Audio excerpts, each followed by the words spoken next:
Hola, les doy la bienvenida a este análisis.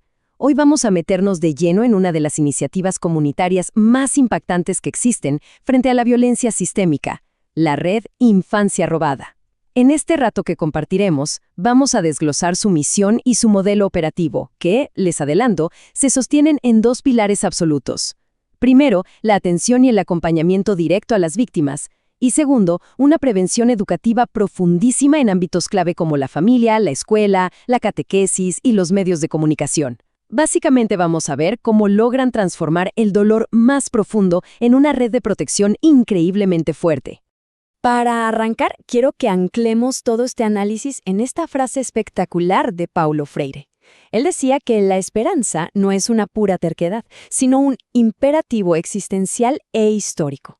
Y a ver, esta frase no está acá de adorno, marca exactamente el tono de toda la organización. O sea, la esperanza de la Red Infancia Robada no es para nada ingenua ni pasiva. Lo que nos dice es que luchar contra la violencia no es una opción, es una obligación impulsada por la historia y por la necesidad básica de sobrevivir. No se trata de sentarse a desear que las cosas mejoren mágicamente, sino de tomar una decisión resiliente para cambiar la realidad desde la raíz misma. Pasemos a la primera sección, el origen de la red. Para entender cómo llegamos a un movimiento de escala nacional, tenemos que retroceder un poco. Porque claro, todo gran sistema de protección nace de una fractura que alguien en algún momento decidió no ignorar. Todo esto empezó hace ya más de 26 años en Goya, en la provincia de Corrientes. La chispa que encendió todo fue una crisis local tremenda. Se detectaron los primeros casos de tráfico de bebés. Pero fíjense lo que pasa cuando se ilumina un problema específico. Se abre la puerta y se ve que la oscuridad es mucho más grande. Al empezar a escuchar, la organización se dio cuenta de que la necesidad iba mucho más allá de la infancia.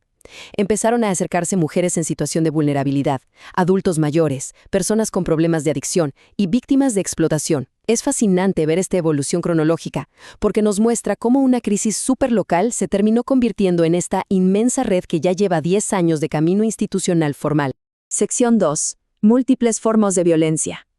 Bueno, para atacar un problema, primero hay que entenderlo en profundidad, ¿no? Y acá hay un detalle que es absolutamente vital: el uso deliberado de la palabra en plural, violencias. Este es un concepto central. Hablar de violencias en plural es reconocer que esto es todo un ecosistema complejísimo. No estamos hablando solamente del golpe o del daño físico evidente. Estamos hablando de negligencia sistemática, de maltrato emocional, de abuso sexual, de explotación laboral. Al ponerle una S al final, visibilizamos que las formas y los agresores cambian y se entrecruzan, creando una telaraña de daño que genera una indefensión aprendida terrible en los sectores más marginados. Y lógicamente, estas violencias no pasan en el aire, tienen escenarios sociales concretos. Pasan en la intimidad de la familia, en las aulas de las escuelas, en la calle. Y cada vez más, en el inmenso mundo del ciberespacio. Y por eso la misión de la red es tan clara respecto a dónde hay que intervenir. La prevención educativa tiene que llegar a todos estos rincones, especialmente a esos ámbitos clave donde se forman y, lamentablemente, muchas veces se perpetúan las creencias culturales. La familia, la escuela, los espacios de catequesis y, por supuesto, los medios de comunicación. Entrar con educación preventiva en estos espacios es, literalmente, la única forma de desarticular el problema desde adentro. Vamos a la sección 3, acompañamiento y prevención.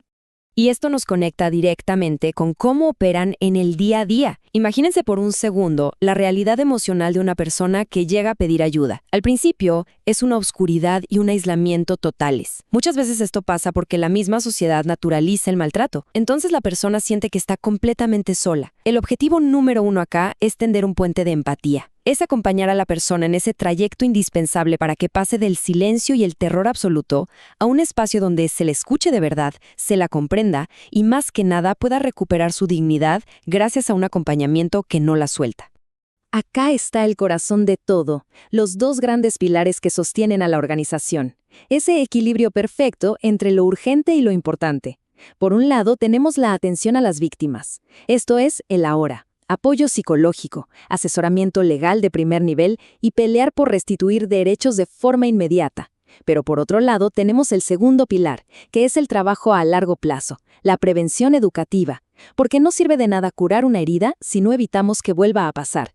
Y esto significa, como decíamos antes, llevar educación preventiva a la familia, a la escuela, a la catequesis y a los medios. Es desarmar prejuicios, promover la educación sexual integral y enseñar sobre límites y respeto para desafiar de frente la cultura patriarcal. Sección 4. Involucrando a la comunidad. Ahora bien, ponerse al hombro semejante tarea es imposible si se hace en solitario. Hace falta todo un sistema. Para que una víctima se recupere y pueda reinsertarse en la escuela o en el trabajo, se necesita el músculo de absolutamente toda la comunidad. Hablamos de hospitales, escuelas, policía, el sistema de justicia, los medios locales y, por supuesto, los propios vecinos. Es como armar un rompecabezas enorme. Sí, claro que hay roces y tensiones cuando instituciones tan distintas tienen que trabajar juntas, pero es la única manera de armar un mecanismo de protección social que sea de hierro. Si no se articulan todos estos actores, los abusadores simplemente siguen operando con total impunidad. Y, finalmente, la sección 5. Foros en acción. Entonces, en la práctica, ¿cómo se cubre un territorio tan inmenso como Argentina? Bueno, la respuesta está en los foros comunitarios. Cada foro no es una isla, funcionan más bien como eslabones de una gran cadena a nivel nacional. Están constantemente compartiendo experiencias, replicando lo que funciona y armando estrategias juntos. Todo esto bajo una lógica muy horizontal y autónoma, pero siempre con una brújula que no se negocia, la protección total de los derechos humanos. Y es una locura la escala que tiene esto. Estamos hablando de más de 30 foros activos trabajando en simultáneo por todo el país. Cada foro es un motorcito, un agente multiplicador en su propia región. Y lo más destacable es que siempre priorizan estar disponibles para las urgencias locales, porque entienden las necesidades específicas de su propia comunidad. Es una red de contención masiva, puramente impulsada por el compromiso de la sociedad civil. Pero ojo, la buena voluntad no alcanza, hace falta capacidad técnica real. Y este número, el 3, es clave. Para que la red te apruebe armar un foro, te exigen que haya como mínimo 3 profesionales voluntarios de áreas indispensables: psicología, trabajo social y derecho. Nada de improvisar.